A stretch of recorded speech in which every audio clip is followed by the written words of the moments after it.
Sveiki sugrįžę po reklamos, kur jums paruošėme rubrikos knyginėjimai trumpai pokalbį. Nuo puikius vasaros ir šio ateinančio savaitgalio skaitinius mažiesiems pristatys vaikų literatūros ekspertė Eglė Baliutavičiūtė. Sveiki. Labadiena.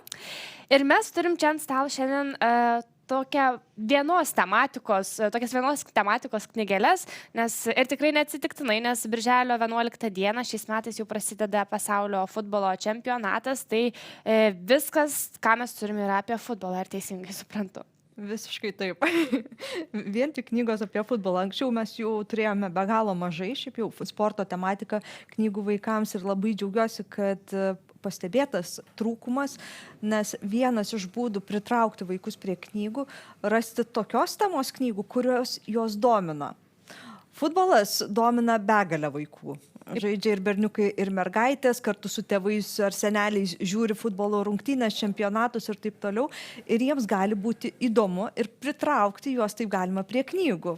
Paskatinti skaityti daugiau, ypač vasarą. Taip, bet tikriausiai mes negalėtumėm išskirti, kad čia vien berniukiškos knygos, jeigu apie futbolą. Tikriausiai čia tiks puikiai ir mergaitėms.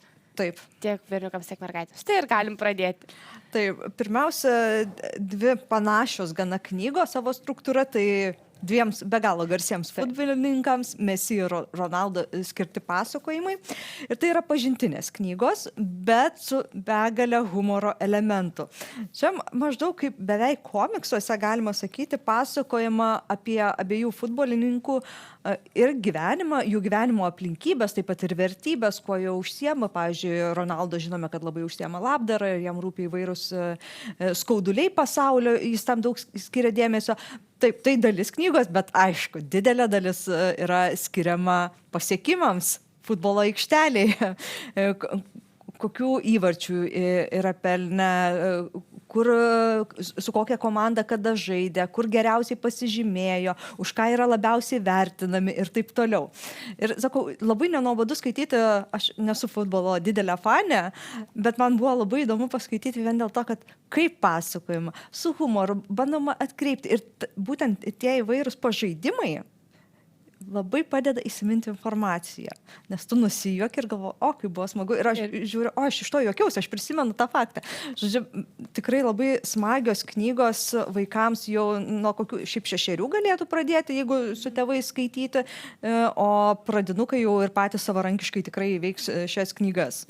Ir tokios tikrai kažko sužinos naujo, išmoks. Taip, galės nustebinti savo draugus, priblokšti žiniomis, Taip. O gal tėvus pakamantinėti. Taip. Ir kitą dar vieną knygelę turiu. Taip, turiu dar vieną irgi pažintinę knygą. Joje jau humoro mažiau, jinai yra skirta garsiausioms pasaulio futbolo komandoms ir būtent apie tas komandas, kuo jos pasižymėjo, kokie žymiausi žaidėjai juose žaidė, kokių laimėjimų pasiekė tos komandos, jų istorija ir panašus dalykai. Tai ne tik užkietėjusiems futbolo fanams, bet ir tiems, kurie nori susipažinti su futbolo pasauliu, galbūt pradėjo žaisti, pradėjo domėtis, bet sunku susirankioti visą tą, kas yra futbolas, apie ką visi kalba futbole. Tai šita knyga tikrai padės susiorientuoti ir mažesniems, ir didesniems skaitytojams. Tikriausiai tokie puikūs baziniai pratmenys apie futbolą būtų. Taip, tikrai taip. Taip. Ir dar turim 3 knygas. Čia gal jau tokios mažiau informacinio pobūdžio, ar gali tai būti? Taip, jos jau yra grožinės knygos, kurios nori vaikams, kurie nori pasakojimų, kuriuose vienaip ar kitaip atsiskleidžia futbolo pasaulis ir jo užkulisiai. Pirmoji knyga yra labai žymaus lietuvių vaikų rašytojo Tomo Dirgėlos knyga. Ir joje pasakojama apie išradėją tokį Emilį, kuris, kaip čia pasakyti, jam vis pavyksta ką nors labai įdomaus išrasti, bet ne tai, ką jisai nori.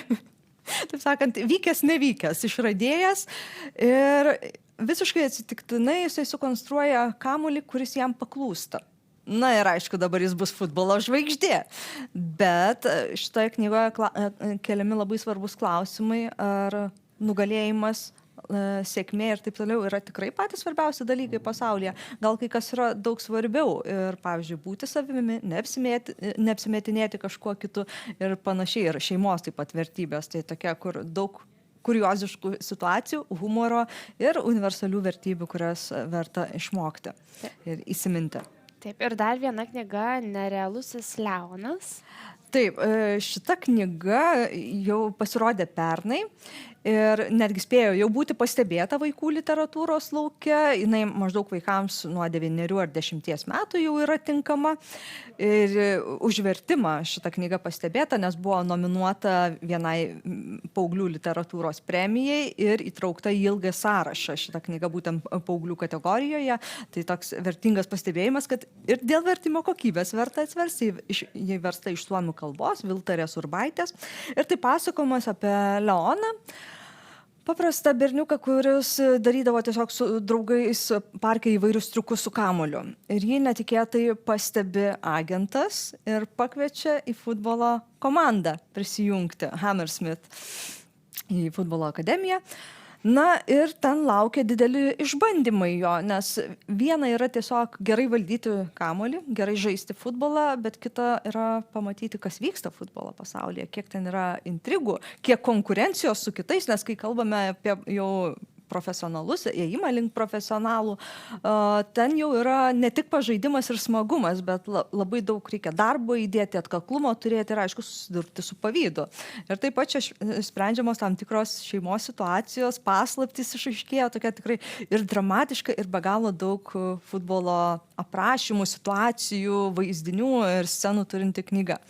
Taip, ir paskutinioji knyga, kurią mes turim, Futbolo akademija. Taip, iš tiesų, kaip kartais knygos susišneka, nes šios knygos veikėjas pagrindinis irgi yra Leo, tai toks panašumas. Ir kitas dalykas, vėlgi siužetas yra gana panašus. Paprastas berniukas, kuris iš savo gimtojo Amerikos miestelio visiškai nebuvo išvažiavęs, lėktuvu nebuvo skridęs, yra pakviečiamas mokytis prestižinėje futbolo mokykloje. Ir vėlgi, jos turi tam tikrų skirtumų, bet, kaip sakau, ir panašumų, ir irgi dorojasi su tom augimo problemomis. Ką reiškia augti tarp profesionalų, ruoštis profesionaliai karjerai, kai tu esi dar labai jaunas, labai ištroškęs to, bet tu pamatai, kad tas pasaulis nėra tik tai spindesys ir nėra tik vien žvaigždės statusas ir panašus dalykai, kad tai reikalauja be galo daug pastangų. Tai šitos knygos jau tokiam, kaip sakau, šiek tiek ūgtelėjusiems skaitytojams, jau vyresniems pradinukams ir jaunesniesiems paaugliams. Ir tikrai manau, kad šitos knygos ir turbūt pažadins, jeigu dar neturi vaikai išsiugdę meilės futbolui, tam žaidimui, bet taip pat ir padės pagalvoti apie tuos prasmingus, universalius dalykus susijusius su asmenybės augimu. Taip, tai iš ties daug. Manau, čia įdomus, galima sužinoti apie futbolą, galbūt ir įsikvėpti ir pamilti šią sporto šaką. Tikrai taip.